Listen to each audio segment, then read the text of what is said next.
Okay, today we're going to discuss practical places where one can and should invest one's money. We've already discussed in the past. You should see the Do You Really Want to Be Rich playlist. Go in order of it. And we discussed in the past exactly the importance of index funds. That's the number one. You just go onto Vanguard, you buy VOO. That is an excellent place to put one's money if he doesn't need it in the short term. Additionally, we discussed Bitcoin. 5% of one's money put there, excellent place. There's a lot of people who will say investing internationally is very important, diversifying one's assets. It sounds fancy and nice, but the reality is it's unnecessary. And historically, it's typically a losing investment. Just a simple index fund of the S&P 500 VOO is perfectly legitimate. And that being said, many of these top 500 companies in America, the truth of the matter is, are located all over the world. So therefore, just owning a simple index fund of the S&P 500 is considered being internationally diversified, so to say. Person has to make sure not to be cash poor. That means you have to have liquid money that is available to be used for regular, daily, weekly, monthly, yearly, or surprise expenses, right? You have to have liquid. So it could be, and there are people that have hundreds of thousands or millions of dollars worth of equity in their house, or he has hundreds of thousands additionally invested in different retirement plans and the like, but he has no cash. That's called being cash poor. That's not a problem, right? That doesn't mean that you have to have actual cash. That means that you have to have enough money in your checkings account, or, as we will discuss, the high interest yielding savings account that could be used for unexpected and expected expenses.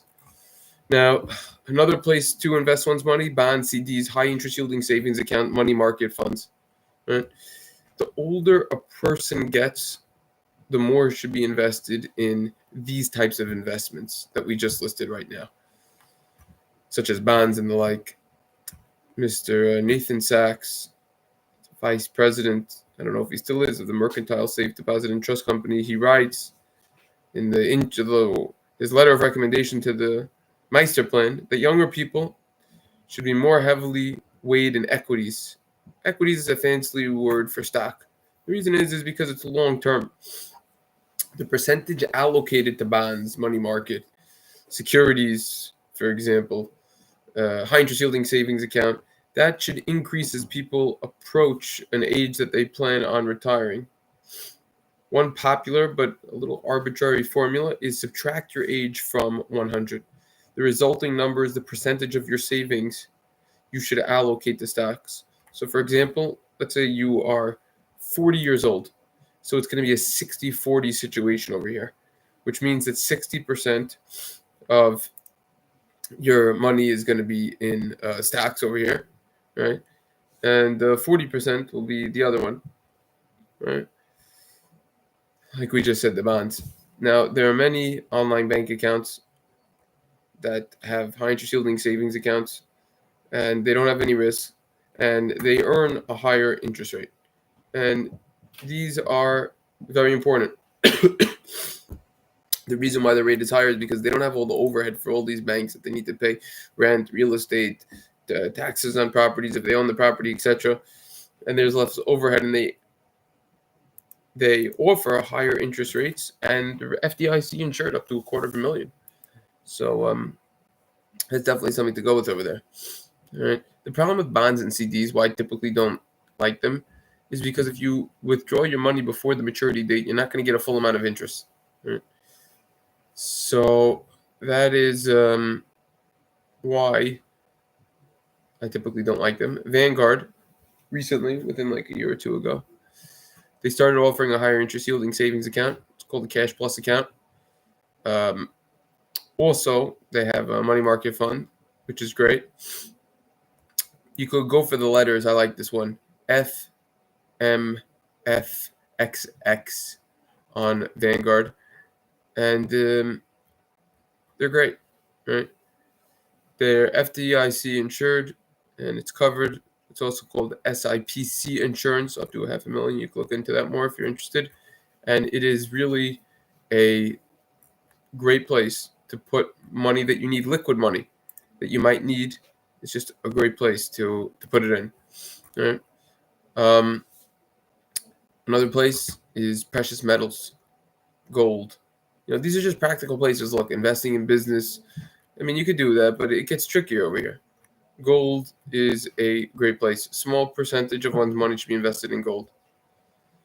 Now, you could argue that gold isn't an official investment, it's more like a hedge against inflation. But no one wants to pay for car insurance, but we need it in case we hit someone, or vice versa. The same as gold, right? The price of gold and silver fluctuate because the value of money fluctuates. Just hold it. Just keep holding it. Put it in a vault, fireproof safe. But buyer beware, right? Let the buyer beware applies when it comes to gold also. There are many cases when there's what's called fake or salted gold that's being sold, which is basically gold that contains impurities from other metals. It's mixed, other metals are mixed into it, such as nickel, tin, added to the bar. Salting gold is a trick that the Roman government used as the Roman Empire collapsed. Recently, China actually rejected a large shipment of gold bars from the US because the bars were salted and they weren't pure. Bad news is that those gold bars are still floating around the country. So the way to find a reputable dealer is by asking innocent questions. How long have you been selling the gold and silver? Why do you deal with gold and silver? I talked to a few of your customers. Do you recommend rare coins for beginners? Where should I store my coins? What's the difference between 999 gold and 9999 gold? So the answers to those questions could give you some insight and wisdom and experience, and try to figure out if he's legit or not, the gold dealer. It should be pointed out that in 1971, President Richard Nixon temporarily, so to say, took the US dollar off the gold standard. The dollar used to be backed by gold. In 1971, the US dollar thus became fiat money or government money, which is just based on that we trust the government. It's not really based by anything. Investors recommend having different buckets. For example, one bucket is filled with equities, aka stocks. Another bucket could have bonds, real estate, commodities, precious metals. The other bucket should have extra money in case of a good opportunity arises or in case of a job loss. Last bucket should be money allocated for us to enjoy ourselves and take care of our needs. And we should try to increase our assets, not our liabilities. Inflation, we've already discussed this. Inflation is a big topic. So we're going to come back to that next time with discussing real estate a little bit. But the idea is that these are basically very practical places to invest money. Other classic ones are real estate businesses. I'm just going to tell you a trick. Warren Buffett doesn't go for real estate, and it could easily be argued that stocks, the general stock market, that S&P 500 outperforms real estate.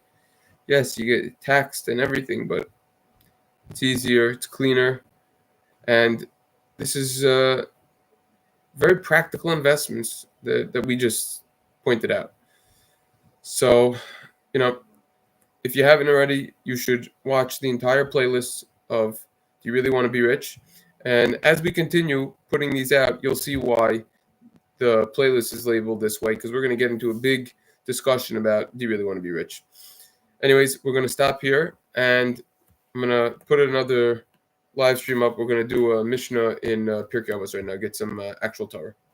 Start that in 30 seconds on new stream.